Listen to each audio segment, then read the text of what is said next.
Debat publik pertama calon Bupati dan Wakil Bupati Sukabumi tahun 2024 diselenggarakan oleh Komisi Pemilihan Umum Daerah atau KPUD Kabupaten Sukabumi di Gedung Universitas Nusa Putra Sukabumi, Sabtu, 26 Oktober 2024. Debat publik pertama yang diikuti dua pasangan calon atau paslon, yakni paslon nomor urut 1, Yoso Mantri Zainul, dan paslon nomor urut 2, Asep Japar Andreas ini, terdiri dari 6 segmen.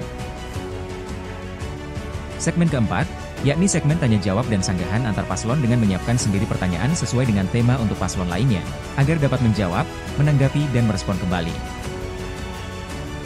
Pada segmen ini, paslon nomor urut 1, Yoso Mantri Zainul, mendapat kesempatan pertama untuk bertanya terlebih dahulu kepada paslon nomor urut 2. Saya ingin menyampaikan pertanyaan terkait dengan kondisi hari ini bahwa pembangunan ekonomi daerah sangat dipengaruhi oleh ekonomi global. Dan deflasi telah terjadi kurang lebih 5 bulan yang lalu di Kabupaten Sukabumi, termasuk di negara Republik Indonesia, dan bahkan minus sampai 0,19%. Menurut Bapak-Bapak, dampak deflasi terhadap daerah itu seperti apa? Kemudian bagaimana kebijakan terkait dengan penanganan deflasi ini? Dan juga bagaimana dengan penyusunan di struktur APBD yang akan datang. Terima kasih. Paslon nomor urut 2 menjawab pertanyaan dari paslon nomor urut 1. Terima kasih. Kata deflasi itu sebetulnya memang sering dimomok menakutkan di muka bumi ini. Karena apa?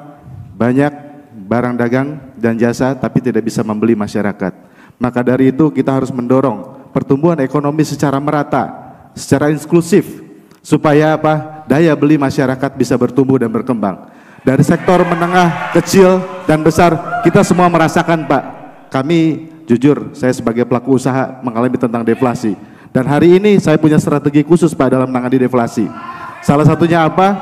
Yaitu kita memberikan lapangan pekerjaan yang sebesar-besarnya. Kemudian memberikan bantuan modal, sehingga daya beli masyarakat bisa merata.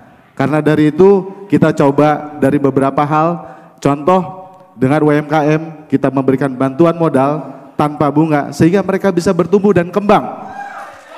Dan juga kita meningkatkan kualitas produk mereka. Karena apa? Dengan kualitas produk yang meninggi dan meningkat, daya beli masyarakat akan menjadi semakin menarik dan juga tambahan lagi. Karena apa? Biasanya teori perusahaan ini seperti bottleneck, seperti botol. Banyak usahanya tapi bingung ngejualnya. Kita bantu, Pak. Hari ini bagaimana caranya orang-orang yang pelaku usaha bisa menjual produknya dengan mudah.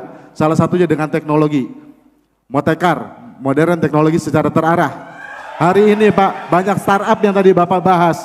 Kami sudah melakukan itu, Pak. Dan ke depan bagi para pelaku UMKM, maka kita akan bantu secara selain permodalan, tapi kita juga bantu secara pemasaran digitalnya.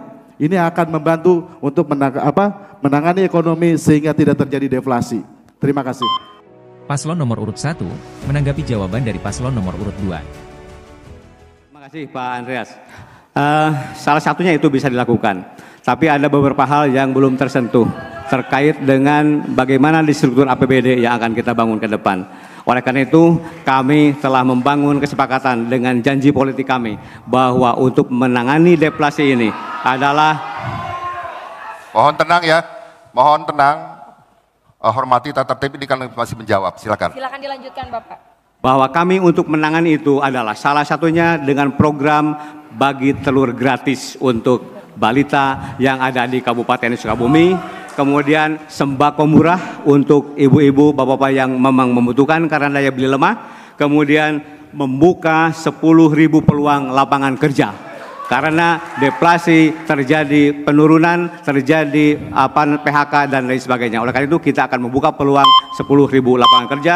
Kemudian fasilitasi 2.000 hektar lahan untuk pertanian di Kabupaten Sukabumi. Terima kasih.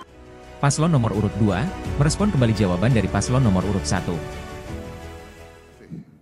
Saya punya harapan, punya rencana ke depan bahwa kita harus bisa kepada warga masyarakat yang punya banyak pengangguran.